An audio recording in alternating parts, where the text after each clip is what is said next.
Good Friday afternoon. Thanks for joining us on Kare 11 News Now. I'm Chris Harapsky. Tensions are high in the Middle East this afternoon as concerns grow that the U.S. airstrikes, along with Iran's retaliatory strikes, could jeopardize an interim agreement aimed at bringing the conflict to an end. NBC's Richard Engel has the latest. Iranian officials are warning the U.S. against new military adventurism as we're now seeing a dangerous escalation with tit-for-tat strikes between the U.S. and Iran. U.S. Central Command confirming that for 2 consecutive days it attacked what it described as military locations, primarily in southern Iran along the coast not far from the Strait of Hormuz. Iran says that civilian locations were also attacked and that 14 people were killed. And every time the U.S. attacked Iran, Iran responded with attacks on U.S. military locations in Jordan, Bahrain, Qatar, and Kuwait. There were no reports of casualties. The funeral processions for the late Supreme Leader, Ayatollah Ali Khamenei, who was assassinated by the U.S. and Israel 4 months ago, have now concluded. He was buried in the city of Mashhad, but his son, the new Supreme Leader, didn't make an appearance. Iran offered no explanation for his absence, but his absence was obviously noted around the world, fueling speculation about his health. Now that the funeral has concluded, negotiations were set to resume, and international mediators are pushing for at least technical talks to start next week. Richard Engel, NBC News, Istanbul. New this afternoon, the man convicted of criminal sexual abuse of a minor 20 years ago is arrested and deported by Homeland Security despite being pardoned last month by a 3-panel board that included Governor Tim Walz. In a statement today, Secretary of State Marco Rubio said that he revoked the legal status of the 42-year-old Tulu Vang, and ICE agents arrested and deported him.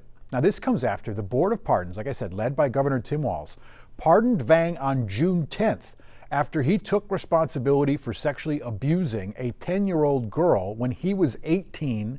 That's in the early 2000s. The victim in this case supported the pardon and said that she forgave Vang. Vang is a national of Laos and has had a final order of removal since October of 2006. This afternoon, 2 people are in the hospital after being stabbed overnight in Brooklyn Park. This happened about 1 a.m. just north of I-94 near Georgia Avenue and Bethia Lane. First responder traffic over the scanners. Normally we don't report this, but in this case it is indicative of something very strange. So the scanner traffic indicated that a woman was stabbed with a sword with the weapon still stuck in her back when police were called. In a statement, police officers would only confirm that a edged weapon was used to assault both victims. The situation is being described as domestic. Police say that the 2 victims, a man and a woman, were sent to the hospital. It's not clear what their condition is this afternoon. Today, the man facing charges for allegedly threatening St. Paul Mayor Kali Her appearing in court for the first time. Paul Her Lee is accused of posting threatening videos online when Her was still a member of the House of Representatives. Court documents say Lee blamed Her for several issues, including violence in the Hmong community and abortion laws. Charging documents reveal he admitted to making the videos, saying he posted them as a, quote, joke. Right now, a high-ranking Minneapolis city employee is out of his job and under criminal investigation. A spokesperson says Chief Communications Officer Adam Fetcher stopped working for the city last week, and leaders with the Hennepin County Attorney's Office say they're reviewing potential charges. Neither office shared why. Fetcher was sworn into the job less than a year ago, and according to city leaders, he previously worked in the Obama administration, as well as companies like Patagonia and Rivian. Right now, a daycare worker is out of a job and facing charges accused of hitting a child repeatedly. Aaron Burnett is charged with malicious punishment of a child. This all after charges say the boy's mother called police when she noticed that there was bruising on the child's face. Ian Russell has more. As kids and staff head home from this New Horizon Academy in St. Paul, they do so with one less teacher fired at the end of last month. According to court documents, a parent of a student at the facility reported child abuse to St. Paul police at the end of June. Charges say that parent says her child came home with bruises on his face 4 days earlier and that the bruises came from a teacher, 29-year-old Aaron Burnett. When watching the video, I saw the suspect in this case walked towards one of the children. Eric Flaherty with the St. Paul Police Department is investigating what happened. Court documents say video shows Bonnet picking up the child, holding him in the air while repeatedly smacking him in the face with the other hand. Flaherty says that child was struck up to 18 times in the head before falling to the ground. Really, it should bother everyone. I don't think that you need to have children to be furious. In a statement, New Horizon Academy said that Bonnet, quote, grossly violated our safety standards and did not comply with our strict professional protocols. Some parents at the facility told us they weren't aware of what happened, though New Horizon Academy says it sent a letter to parents on June 29th to tell them that Bonnet had been fired. Some of the children that are involved in this are nonverbal. They begin crying, knowing that they have to go back to daycare. Flaherty says there are other incidents with other kids now also coming to light as they continue investigating. It's very disturbing with the actions of the suspect to some of the littlest kids at daycare. Ian Russell reporting. Police say that they've submitted the case to the county attorney's office for charging consideration. Bonnett's charges malicious punishment of a child. It's a gross misdemeanor. If convicted, he could spend up to 364 days in jail and pay a $3,000 fine. Developing this morning, the world's #1 ranked hospital is facing a federal lawsuit over its use of artificial intelligence. Mayo Clinic is accused of putting patient care and privacy at risk. Gordon Severson has the details. A former employee is suing the Mayo Clinic, arguing that she was fired because she was a whistleblower and raised concerns about how the company was using artificial intelligence. Specifically, she was concerned about the privacy of patients' information, their private information. Now, the company denies these allegations, arguing that they are following the proper policies and procedures, and they do take the privacy of their patients very seriously. Now, this case brings up a very interesting conversation, an ongoing debate over major companies, specifically in the medical field, about how they should use artificial intelligence and what safeguards should be in place. Thank you, Gordon. Over to St. Paul, that city plans to close all homeless encampments, giving people 3 weeks to move. The city is starting with the largest one, which is at Pig's Eye Park. It's on August 5th.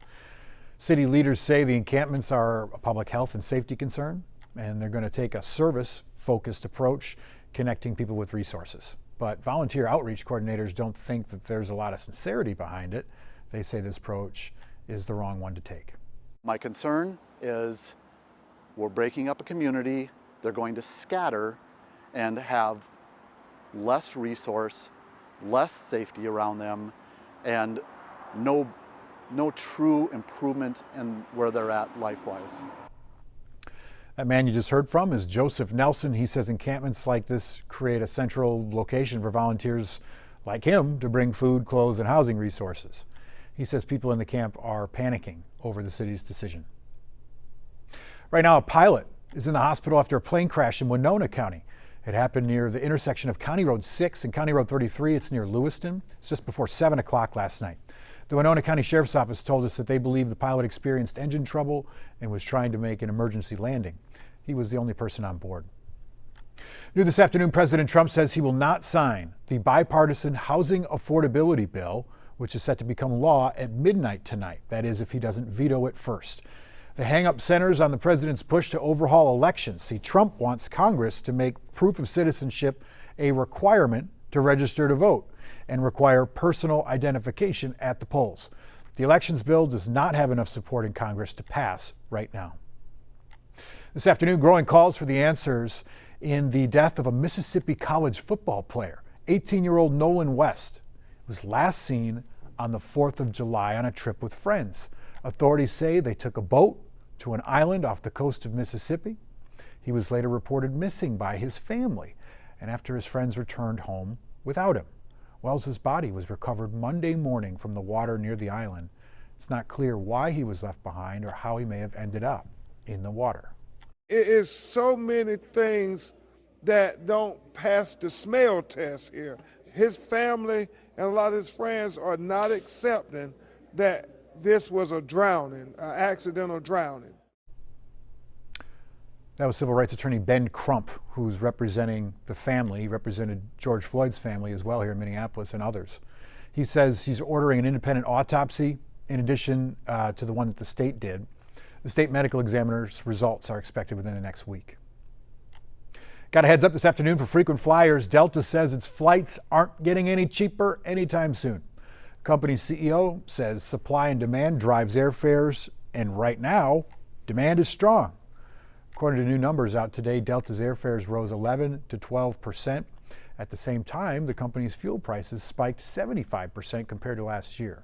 However, Delta says fuel costs will be down by 20% in the next few months. Unfinished business. That's for the Minnesota Aurora on the hunt for their first national title. They're on the road for the semifinal match, which is tomorrow. It's the second straight year the Aurora have reached this stage, but despite finishing with the league's best record and leading the USLW in attendance, they won't have a home game, no home field advantage. Earlier this week, the team lost its bid to host the semifinal, forcing players into a cross-country trip across 3 time zones in just over 72 hours. To help fans make the trip on short notice, Sun Country Airlines is offering 50% off select flights to Seattle, and supporters can also save 20% on match tickets with the code Aurora20. Team president Sarah Hassoun believes her team has what it takes to bring home the gold. We are really hoping that our 5th year is the year we get to add ourselves to that illustrious list of women's teams winning championships here in Minnesota. We feel like we've got the team, we feel like we've got the support, and hopefully this is the year.